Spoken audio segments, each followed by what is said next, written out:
Bismillahirrahmanirrahim. Assalamualaikum warahmatullahi wabarakatuh. Bagaimana kabarnya hari ini anak-anak? Alhamdulillah luar biasa, tetap semangat, Allahu Akbar. Alhamdulillah.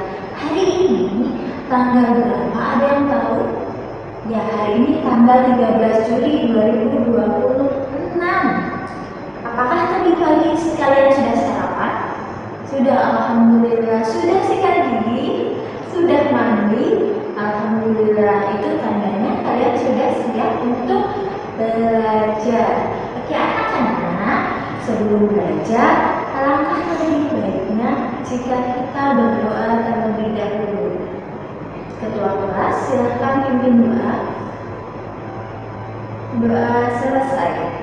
Baik anak-anak, sebelum kita mulai pembelajaran, Ibu akan mengabsen teman-teman dulu. Tapi sebelum itu kita lihat sebelah kanan atau sebelah kiri kita, siapa yang kira-kira tidak ada atau siapa yang kira-kira tidak hadir sih? Ada? Oh, berangkat semua. Alhamdulillah kalau berangkat semua. Itu tandanya kita bisa hadir di sekolah ini dalam keadaan yang sehat tanpa ada halangan suatu apapun. Ya anak-anak, kita sekarang menyanyikan lagu nasional terlebih dahulu. Nyanyi lagu dari Sabang sampai Merauke. Hafal semua? Ya, kalau hafal semua kita berdiri. Selesai? Oke, sebelum masuk ke pembelajaran, Ibu akan bertanya, siapa yang pernah mendengar puisi? Ada? Oh, puisi tentang apa? Oh iya, bagus. Jadi, kita hari ini akan belajar tentang puisi. Kalau minggu lalu kita sudah belajar tentang pantun, hari ini kita akan belajar tentang puisi. Pernah dengar apa itu puisi? Ya, Ibu akan jelaskan ya apa itu puisi. Jadi, puisi adalah karya sastra yang mengungkapkan pikiran, perasaan, pengalaman penulis dengan menggunakan bahasa yang indah, singkat, dan penuh makna. Puisi itu mempunyai makna, tidak hanya ucapan saja, tapi ada maknanya. Kemudian, puisi itu ada ciri-cirinya. Apa saja ciri-ciri puisi? Yang pertama, ditulis dalam bentuk baik dan baris. Yang kedua, menggunakan bahasa yang indah. Puisi itu disusun dalam bahasa yang indah, tidak menggunakan kata-kata yang biasa kita dengar, tapi menggunakan bahasa yang indah. Yang ketiga, mengandung makna. Puisi itu mempunyai makna. Dalam setiap baris, dalam setiap bait itu mempunyai makna tersendiri, makna yang terkandung di dalamnya. Yang keempat, memiliki rima dan ritme, dan yang kelima, sering menggunakan bahasa kiasan. Selanjutnya, puisi juga mempunyai unsur-unsur puisi. Apa saja itu unsur-unsur puisi? Pertama, diksi atau pilihan kata. Puisi itu diberi dari kata-kata pilihan, tidak kata-kata yang sering kita ucapkan atau sering kita dengar. Yang kedua, imajinasi. Imajinasi siapa? Imajinasi dari penulis yang kemudian diimajinasikan kembali oleh yang membaca. Yang ketiga, najas atau karya bahasa. Yang keempat, rima. Yang kelima, tema. Temanya apa sih? Temanya bebas, boleh itu tema tentang lingkungan, boleh tentang pahlawan, tentang sekolah, keluarga, dan lain-lain. Temanya sesuai dengan pilihan penulis. Yang keenam, amanat. Setiap puisi yang diucapkan atau yang ditulis itu mempunyai amanat.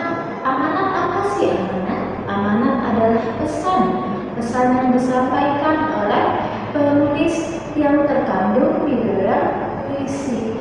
yang terkandung dalam setiap bait atau baris atau kalimat yang ada dalam puisi tersebut. Baik, sampai di sini ada yang mau ditanya? Jika tidak ada, Ibu lanjutkan. Ibu akan membagi ke dalam 4 kelompok. Nantinya setiap kelompok membuat sebuah puisi bertema lingkungan.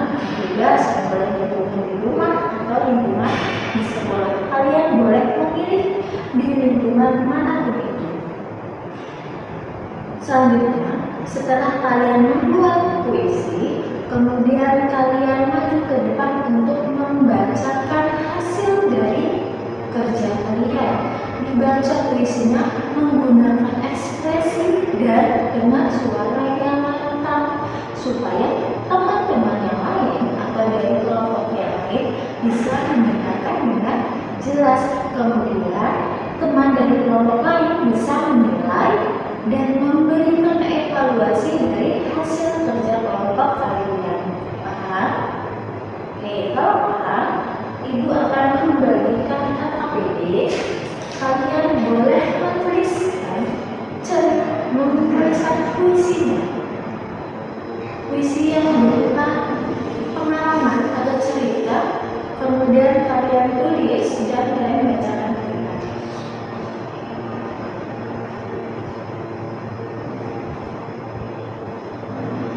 Sudah dibagi? Kalau sudah dibagi, Ibu akan memberikan waktu selama 10 menit. Silakan ditulis. Ya, sudah. Jika sudah, siapa kelompok yang siap untuk maju terlebih dahulu? Ada yang berani? Ya, bagus. Kelompok 1, silakan. Kelompok 2, kelompok 3, kelompok 4.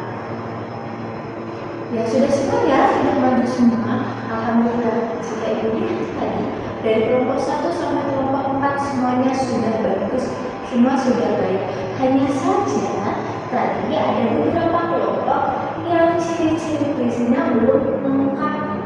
Masih ada yang irama dan ritmenya kurang lengkap, bukan kurang bagus, tapi kurang lengkap. Kemudian kata biasanya kurang di situ. Amanat yang disampaikan itu harus jelas. Apa sih amanatnya? Apa sih pesan yang harus kalian sampaikan? Apa amanat yang akan kalian sampaikan itu harus jelas. Tapi keseluruhannya sudah bagus.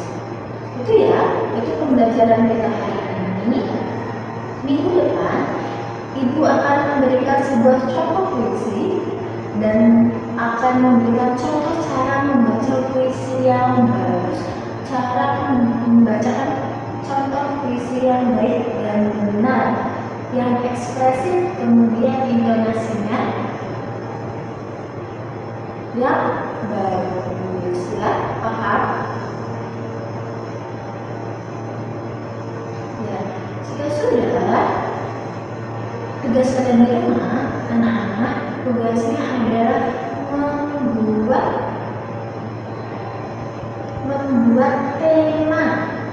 Hanya membuat tema, didapatkan dari referensi manapun, boleh membaca buku atau melihat video atau melihat internet, boleh dari referensi manapun. Kalian cari, kemudian kalian tulis di buku tugas. Jika sudah, minggu depannya lagi kalian bisa kumpulkan dan kalian membuat puisi sesuai dengan tema yang sudah kalian buat secara mandiri. Jika tadi kalian membuatnya secara kelompok, besok minggu depan kalian membuatnya secara mandiri. Oke, anak-anak? Ya. Di rumah jangan lupa untuk belajar dan membantu orang tua. Belajar itu penting ya. Kalau ingin menjadi orang sukses maka harus belajar. Oke, sekian materi yang disampaikan dalam pelajaran bahasa Indonesia. Kita bertemu lagi minggu depan. Ingat, kita itu jangan lupa belajar. Ibu akhiri pembelajaran hari ini. Wassalamualaikum warahmatullahi wabarakatuh.